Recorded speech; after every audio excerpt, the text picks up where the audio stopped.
মায়ের সাথে যেভাবে কাজ করলাম গল্পটি সম্পূর্ণ শুনলে আপনাদের মেশিন দিয়ে পানি চলে আসবে, কারণ বাবা মায়ের সাথে ঠিকমতো কাজ না করায় মা নিজেই আমার সাথে কাজ করল।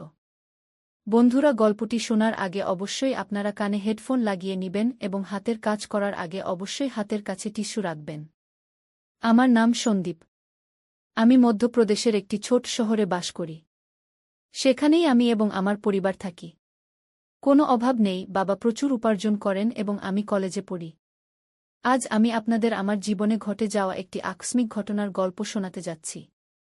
এটি সেই সময়ের কথা যখন আমি কলেজে পড়তাম এবং তখন ততটা বুদ্ধিমানও ছিলাম না। আমাদের বাড়িতে আমি, আমার মা এবং বাবা থাকি। আমাদের বাড়ি বেশ বড়, যেন কোনো ধনীর বাংলো। বাবা সকালে কাজে চলে যান এবং রাতে দেরি করে বাড়ি ফেরেন। সেই সময় বাড়িতে শুধু আমি এবং মা থাকতাম। আমি কিছুক্ষণ পড়াশোনা করতাম এবং পরে ঘুমিয়ে পড়তাম। কিন্তু মা সবসময় বাবার জন্য অপেক্ষা করতেন। সেই সময় আমি কলেজের শেষ বছরে ছিলাম। এক সকালে যখন আমি কলেজে যাওয়ার প্রস্তুতি নিচ্ছিলাম, তখন আমি মায়ের জোরালো কণ্ঠ শুনতে পেলাম। তিনি বলছিলেন, তুমি কি করছ? রাত 2টায় বাড়ি আসো এবং বলো অফিসে কাজ ছিল। রাত 2টা কোন অফিসের কাজ চলে? সরাসরি বলো না যে তুমি সেই মেয়ের সাথে ছিলে। মা খুব রেগে গিয়েছিলেন। আমার মা সাধারণত কারো উপর রাগ করতেন না, তার স্বভাব খুব শান্ত ছিল। কিন্তু আজ কি হয়েছিল জানি না, মা খুব রেগে গিয়েছিলেন। আমি 2টায় আসি বা 3টায়? 3টা বাজে, তোমাকে যা চাইছে তা মিলতে হচ্ছে না, পরে চুপ থাকো। বাবা তীব্র আওয়াজে মাকে বললেন, কি চাইছে তা মিলছে? টাকা, গহনা, এসব ছাড়াও কি কোনো সুখ থাকে? এখন আর কিছু বলো না, কিন্তু এখন আর সহ্য হচ্ছে না। 3-4 মাস হয়ে গেছে, তুমি আমাকে ছুঁয়েও দেখোনি। শেষ ওই মেয়ের মধ্যে এমন কি আছে যা আমার মধ্যে নেই? মায়ের আওয়াজ আরও তীব্র হয়ে উঠল। তখন বাবা রেগে বললেন, বারবার মেয়ে বলো না, নইলে। তাহলে কি করবে? মা উল্টো জবাব দিলেন। সেই সময় বাবার রাগ অনেক বেড়ে গিয়েছিল। তখনই হঠাৎ ধমকের আওয়াজ এল এবং সঙ্গে সঙ্গেই মায়ের চিৎকারে পুরো ঘর গুঞ্জে উঠল। আমি তৎক্ষণাৎ আমার ঘর থেকে ছুটে তাদের বেডরুমের দিকে গেলাম। যে দৃশ্য আমি দেখলাম তা দেখে আমি হতবাক হয়ে গেলাম। বাবা মাকে বেল্ট দিয়ে মারছিলেন। মা ব্যথায় চিৎকার করছিলেন, কিন্তু বাবা থামার নামই নিচ্ছিলেন না। আমি কিছু না ভেবেই মায়ের উপর ঝাঁপিয়ে পড়লাম, যাতে তাকে বাঁচাতে পারি। কিন্তু বাবা তখনও থামলেন না। যেই আমার উপরেও 2-4টি বেল্টের আঘাত লাগল, বাবা থামলেন এবং তিল মিলিয়ে আমার দিকে রেগে তাকাতে লাগলেন, তারপর বাড়ি থেকে বেরিয়ে গেলেন। পরের দিকে আমি মায়ের দিকে তাকালাম। মায়ের চোখ থেকে অশ্রুধারা বয়ে যাচ্ছিল। আমি মাকে সাপোর্ট দিয়ে উঠিয়ে দিলাম। উঠতে গিয়ে মা কেঁদে উঠলেন। আমি তাকে বিছানায় বসালাম।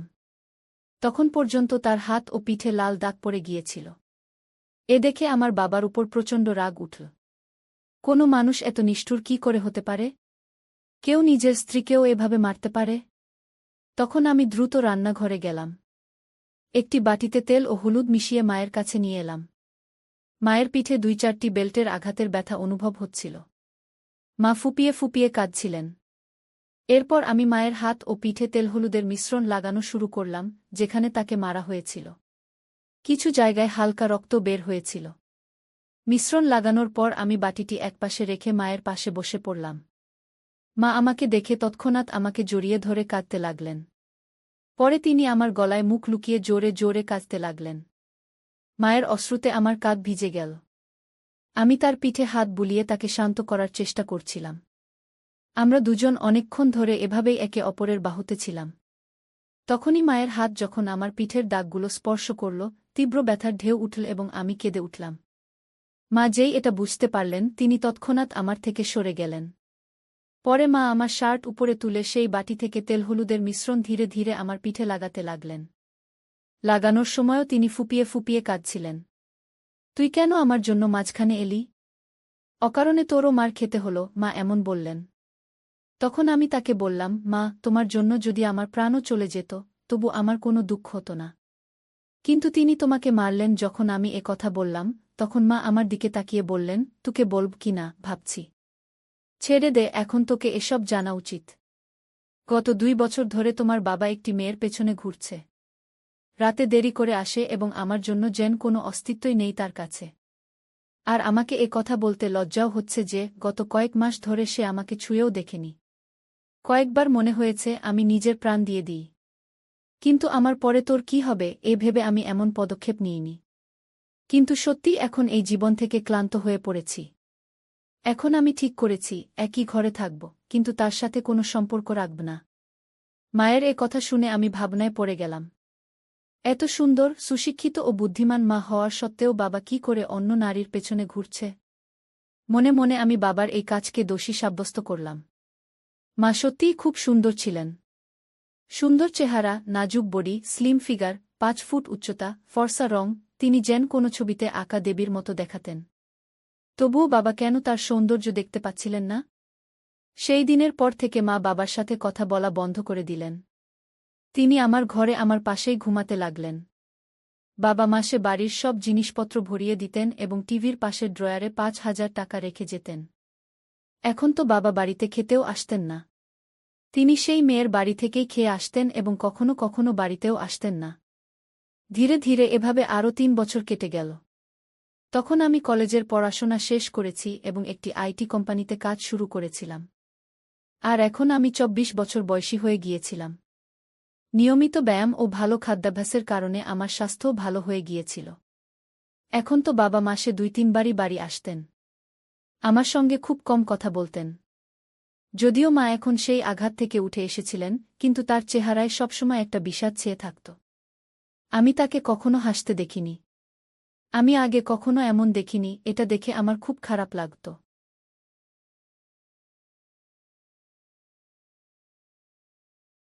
যখন আমি চাকরিতে যোগ দিই, কোম্পানি আমাকে একটি ল্যাপটপ দিয়েছিল, তাই আমি বাড়িতে ইন্টারনেট সংযোগও করিয়ে নিয়েছিলাম। ছোটবেলা থেকে মায়ের সঙ্গে থাকার কারণে আমার বেশি বন্ধু ছিল না, মাই ছিলেন আমার সবচেয়ে কাছের বন্ধু। সন্ধ্যায় যখন আমি কাজ থেকে বাড়ি ফিরতাম, ফ্রেশ হয়ে চা খেতাম এবং পরে বেডরুমে গিয়ে ল্যাপটপে ইন্টারনেট ব্যবহার করতাম। এটা আমার সময় কাটানোর মাধ্যম হয়ে উঠেছিল। সেই বয়সের কারণে আমি ইন্টারনেটে বিভিন্ন ধরনের সিনেমা দেখতাম, কিন্তু আমার সবচেয়ে বেশি পছন্দ হতে শুরু করেছিল মা এবং ছেলের মধ্যে সম্পর্ক নিয়ে সিনেমা। ধীরে ধীরে মায়ের দিকে তাকানোর আমার দৃষ্টিভঙ্গিতেও পরিবর্তন আসতে শুরু করেছিল। একদিন সোমবার ছিল, রাত প্রায় 9টা বাজে, হঠাৎ বাবা বাড়ি এলেন। আমাদের বাড়ি মায়ের নামে ছিল। বাবা মাকে বলতে লাগলেন যে বাড়ি তার নামে করে দিতে। তখন মা অস্বীকার করলে বাবা তাকে খুব বকাঝকা করতে লাগলেন। মা চুপচাপ শুনতে থাকলেন। এমন সময় বাবা মায়ের গালে এক চড় মারলেন। এ দেখে আমার রক্ত গরম হয়ে উঠল। বাবা দ্বিতীয় চড় মারতে যাচ্ছিলেন, তখনই আমি তার হাত ধরে ফেললাম এবং বললাম, বাবা, এখন যথেষ্ট হয়েছে। এই তামাশা অনেক হয়েছে। এখন আর সহ্য করা যায় না। আজ থেকে এই বাড়িতে পা রাখলে এর পরিণাম ভালো হবে না গিয়ে। এরপর মাও রেগে বাবাকে খুব বকলেন। বাবা মায়ের জোরে বকুনিতে হঠাৎ থেমে গেলেন এবং আমার শক্তিশালী শরীর দেখে সেখান থেকে চলে গেলেন। পরে আমি দরজা বন্ধ করে মায়ের কাছে গেলাম। মা আমাকে চোখে অশ্রু নিয়ে দেখলেন এবং দৌড়ে এসে আমাকে জড়িয়ে ধরে ফুপিয়ে ফুপি কাঁদতে লাগলেন। আমিও মায়ের কোমর শক্ত করে ধরে তাকে আমার বাহুতে জড়িয়ে নিলাম। মা হিক্কা নিচ্ছিলেন এবং বলছিলেন, ঠিক আছে বেটা, এই মানুষের এই অসীম। আজকের পর যদি সে বাড়িতে আর না আসে তাহলেই ভালো। মা বললেন, এখন এই বাড়িতে তার আসার সাহস হবে না। আর যদি আসেও, আমি তাকে ছাড়ব না গিয়ে আমি বিষয়টি নিয়ে রেগে মাকে বললাম। এরপর মা চিন্তিত হয়ে বললেন, সন্দীপ বেটা, এই মানুষের সাথে জড়িয়ে না। যদি তোমার কিছু হয়ে যায়, আমি কার উপর ভরসা করব? তখন আমি আবেগে বললাম, তুমি চিন্তা করো না মা। সেই সময় আমার কাছে চাকরি ছিল না, তাই আমরা বাধ্য ছিলাম। কিন্তু এখন আমার কাছে ভালো চাকরি আছে। তুমি চিন্তা করো না, আমি তোমাকে কিছু হতে দেব না গিয়ে আমি মাকে আশ্বস্ত করে বললাম। একদিন দুপুরে আমি কাজ থেকে বাড়ি ফিরলাম। যেমনই আমি আমার চাবি দিয়ে দরজা খুলে ভেতরে এলাম, তখনই আমি একটি অদ্ভুত শব্দ শুনলাম। আমি বেডরুমের দরজার কাছে গিয়ে দেখলাম দরজা ভেতর থেকে বন্ধ ছিল। আমি দরজার ছিদ্র দিয়ে ভেতরে তাকিয়ে দেখলাম যে মা ভেতরে কারো সাথে ছিলেন। যে দৃশ্য আমি দেখলাম তাতে আমি হতবাক হয়ে গেলাম। প্রায় 10 মিনিট ধরে আমি সেখানে তাকিয়ে রইলাম। হঠাৎ মা অজ্ঞান হয়ে মেঝেতে পড়ে গেলেন। বাড়ির বারান্দার দরজা খুলে আমি বাইরে গেলাম। এরপর আমি জোরে বললাম, মা, আমি চলে এসেছি। তুমি কোথায়? বলেই আমি হাতে ধরা ব্যাগ সোফায় রেখে জুতোর ফিতা খুলতে লাগলাম। কিছুক্ষণ পর মা বেডরুমের দরজা খুলে বেরিয়ে এলেন। আমাকে দেখে তার মুখে ঘাবড়ে যাওয়া এবং আশ্চর্যের ভাব ছিল। আমি দ্রুত জুতো খুলে বেডরুমে ঢুকে গেলাম। টেবিলে আমি কলার একটি প্লেট দেখলাম। আমি একটি কলা নিয়ে খেতে লাগলাম। মা আমার পিছে পিছে এলেন। আমি ঠিক তখন কলা খেতে যাচ্ছিলাম, মা কিছু বলতে যাচ্ছিলেন, কিন্তু আমি আগেই কলা মুখে পুরে ফেললাম। মা অবাক হয়ে আমার দিকে তাকানোর সুযোগ পেলেন, আর আমি শান্তিতে কলা খাচ্ছিলাম। কলাটা একটু কাঁচা ছিল, তাই পুরোপুরি মিষ্টি নয়। মা, কলা খুব ভালো আছে। আর কলা কি? আমি কলা খেতে খেতে মাকে জিজ্ঞাসা করলাম। মা কিছু উত্তর দিলেন, কিন্তু তার মুখেই রইল। কিন্তু বন্ধুরা, আমি আপনাদের বলছি, সেই কলাগুলোর স্বাদ এত ভালো ছিল যে কিছু বলার নেই। কলা খাওয়ার পর আমি বাথরুমে গিয়ে ফ্রেশ হয়ে এলাম এবং তারপর ঘরে গিয়ে ল্যাপটপ খুললাম। তারপর আমি একটি রোমান্টিক মুভি দেখতে লাগলাম। রাতের খাবারের পর আমি বেডরুমে ঘুমাতে গেলাম। কিছুক্ষণের মধ্যে মা সব কাজ সেরে ঘুমাতে এলেন। মা হালকা গোলাপি রঙের নাইট গাউন পরেছিলেন। তখন আমি ল্যাপটপ থেকে চোখ সরিয়ে মায়ের দিকে তাকালাম। মা নিচু হয়ে তাকিয়া ঠিক করছিলেন। তাকিয়া ঠিক করার পর মা বিছানায় শুয়ে পড়লেন। তখন আমিও আমার ল্যাপটপ বন্ধ করে দিলাম। তারপর লাইট বন্ধ করে ঘুমানোর চেষ্টা করলাম। কিন্তু আমার ঘুম আসছিল না। আমার মাথায় সারাদিনের সেই ঘটনা বারবার ঘুরছিল। অনেকক্ষণ ধরে আমি জেগে রইলাম, আর মা শান্তিতে ঘুমাচ্ছিলেন। কিছুক্ষণ পর মা পাশ ফিরলেন এবং আমার দিকে পিঠ করে শুয়ে পড়লেন। এরপর তিনি ছাদের দিকে মুখ করে শুতে শুরু করলেন। আমি কিছুক্ষণের জন্য ভয় পেয়ে গেলাম, কিন্তু যখন মা জাগলেন না, তখন আমি কিছুটা স্বস্তি পেলাম। আমার সাহস বেড়ে গেল এবং আমি ধীরে ধীরে মায়ের দিকে তাকাতে লাগলাম। মা কিছুক্ষণের জন্য আমার দিকে তাকালেন এবং তারপর চোখ বন্ধ করে নিলেন। আমি বুঝে গেলাম যে তিনি এখনও জেগে আছেন। আমি আরেকটু এগিয়ে গেলাম এবং নিজেকে সন্তুষ্ট মনে করলাম। মাও খুশি ছিলেন। তিনি কিছু বলেননি, কিন্তু আমি অনুভব করছিলাম যে তিনিও সন্তুষ্ট হয়েছেন। মা, কি হয়েছে? তুমি চুপ কেন? তোমার ভালো লাগেনি? আমি যখন এমন জিজ্ঞাসা করলাম, তখন তিনি বললেন, না রে বেটা, আমার তো খুব ভালো লেগেছে। তুই মাকে খুব খুশি করেছিস কি? তারপর আমি মায়ের পিঠে স্নেহে হাত বুলাতে বুলাতে বললাম, মা, এখন থেকে তোমাকে কলা খেতে হবে না গু। আমি ধীরে ধীরে এমন কথা বললে মা বলে উঠলেন, বেটা, তোমার এটা কি করে জানা হলো? মা অবাক হয়ে আমার দিকে তাকিয়ে জিজ্ঞাসা করলেন। তখন আমি তাকে বললাম, আজ দুপুরে যখন আমি বাড়ি ফিরলাম, তখন ঘর থেকে তোমার কণ্ঠ শুনতে পেলাম। যখন আমি দরজার ছিদ্র দিয়ে দেখলাম, তখন সব বুঝে গেলাম। তখনই আমি ঠিক করলাম, এখন থেকে মাকে কোনো কিছুর অভাব হতে দেব না গে। সন্দীপ, আমার রাজা, তুমি তোমার মাকে কত ভালোবাসো, মা আবেগপ্রবণ হয়ে বললেন। হ্যাঁ মা, এখন থেকে তোমাকে আমি কোনো কিছুর অভাব হতে দেব না, আমি বললাম। এখন বাবাও আমাদের আর প্রতিদ্বন্দ্বিতা করবে না, এবং তিনি আর এই বাড়িতে পা রাখবেন না। তাই তুমি এখন চিন্তা করো না, আমরা এখন সুখে থাকব, আমি মাকে আশ্বস্ত করলাম। সেদিন আমরা দুজনেই সুখ ও শান্তির আনন্দ উপভোগ করলাম এবং তারপর আরামে ঘুমিয়ে গেলাম। পরের সকালে মা সব কাজ সেরে আমাকে জাগাতে এলেন। আমি দ্রুত প্রস্তুত হয়ে চা খেলাম এবং আমরা দুজনেই গল্প করতে লাগলাম। তখনই আমরা দেখলাম, বাবা হঠাৎ এসে আমাদের সামনে দাঁড়িয়ে গেছেন। মা বাবাকে জিজ্ঞাসা করলেন, এখন তোমার কি চাই? একবার বলে দিয়েছি যে আমরা এই বাড়ি দেব না, তাহলে আবার কেন এসেছ? বাবা উত্তর দিলেন, আমার এখন বাড়ি চাই না। আমি শুধু এটা বলতে এসেছি যে আমি এখন আরেকটি বিয়ে করতে যাচ্ছি, তাই তোমাদের থেকে তালাক চাই। তারপর মা আমার দিকে তাকিয়ে জিজ্ঞাসা করলেন, তোমার কি বলার আছে? আমি বললাম, মা, তুমি যা সঠিক মনে করো তাই করো। আমি তোমাকে কোনো কিছুর অভাব হতে দেব না, আমার উপর বিশ্বাস রাখো। মা তখন বাবাকে তালাকের জন্য হ্যাঁ বলে দিলেন। দুপুরে মা এবং বাবা দুজনেই অফিসে গেলেন এবং তাদের বাকি আইনি কাজ সেরে ফিরে এলেন। তারপর থেকে বাবা আর কখনো আমাদের দেখা দেননি এবং আমরাও তাকে খুঁজে বের করার চেষ্টা করিনি। আমরা দুজনেই এখন আমাদের বাড়িতে খুশি ছিলাম এবং বাবাও তার সেক্রেটারির সাথে খুশি ছিলেন। এখন আমরা দুজনেই একা থাকি এবং আমাদের সুখ দুঃখের খেয়াল রাখি। এমনি করে চলতে চলতে এখন অনেক বছর কেটে গেছে। এখন মা আমাকে বলতে শুরু করেছেন, এখনও তোমার অনেক জীবন বাকি আছে, তুমি কোনো ভালো মেয়েকে দেখে নাও, যাতে আমি তোমার বিয়ে দিতে পারি। এবং হ্যাঁ, বিয়ের পর আমাকে ভুলে যেও না গে। আমি হেসে বললাম, তোমাকে কিভাবে ভুলতে পারি মা, তুমি তো আমার মা। তখন আমরা দুজনেই হেসে উঠলাম। পরের কয়েক মাস আমাদের জীবন খুব শান্তি ও খুশিতে কাটছিল। মা এবং আমি এখন একে অপরের খেয়াল রাখতাম এবং একে অপরের সাথে খুশি ছিলাম। কিন্তু মায়ের কথা আমার মাথায় সবসময় ঘুরত। তিনি বলেছিলেন যে আমাকে আমার জীবনের কথা ভাবতে হবে এবং কোনো ভালো মেয়েকে বিয়ে করতে হবে।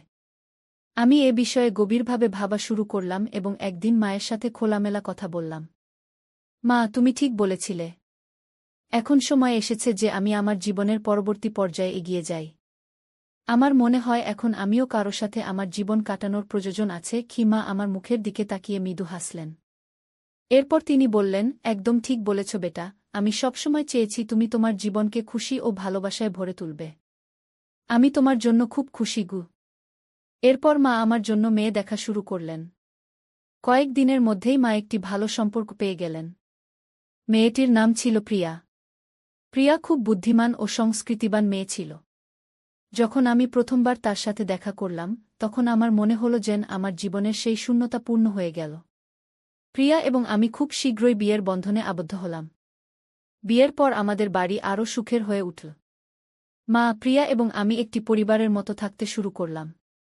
মা এখন এ বিষয়ে খুব খুশি ছিলেন যে তিনি আমাকে একাকিত্ব থেকে বের করে এনে আমার জন্য একটি নতুন জীবন শুরু করতে সাহায্য করেছিলেন। সময় কেটে গেল এবং আমাদের জীবন আগের চেয়েও ভালো হতে লাগল। মা এখন আগের চেয়েও বেশি খুশি ছিলেন এবং আমিও এ বিষয়ে সন্তুষ্ট ছিলাম যে আমি তার সব স্বপ্ন পূরণ করেছি। শেষে আমি শিখলাম যে জীবনের সম্পর্কের গুরুত্ব কতটা, তা সে মা-ছেলের সম্পর্ক হোক বা স্বামী-স্ত্রীর। সত্যিকারের ভালোবাসা ও সম্মানী সম্পর্ককে মজবুত করে এবং এই শিক্ষাই আমি আমার জীবনে প্রয়োগ করেছি। তাই বন্ধুরা, এই গল্পের মূল বার্তা হল যে পরিবারই আমাদের আসল শক্তি এবং যখন আমরা আমাদের পরিবারের পাশে দাঁড়াই, তখন সব কঠিন কাজ সহজ হয়ে যায়। আশা করি তোমরা এই গল্পটি পছন্দ করেছ। যদি গল্পটি পছন্দ হয়ে থাকে তবে লাইক করো এবং তোমাদের বন্ধুদের সাথে শেয়ার করো। এমন আরও রোমাঞ্চকর গল্পের জন্য আমাদের চ্যানেল সাবস্ক্রাইব করতে ভুলো না। ধন্যবাদ।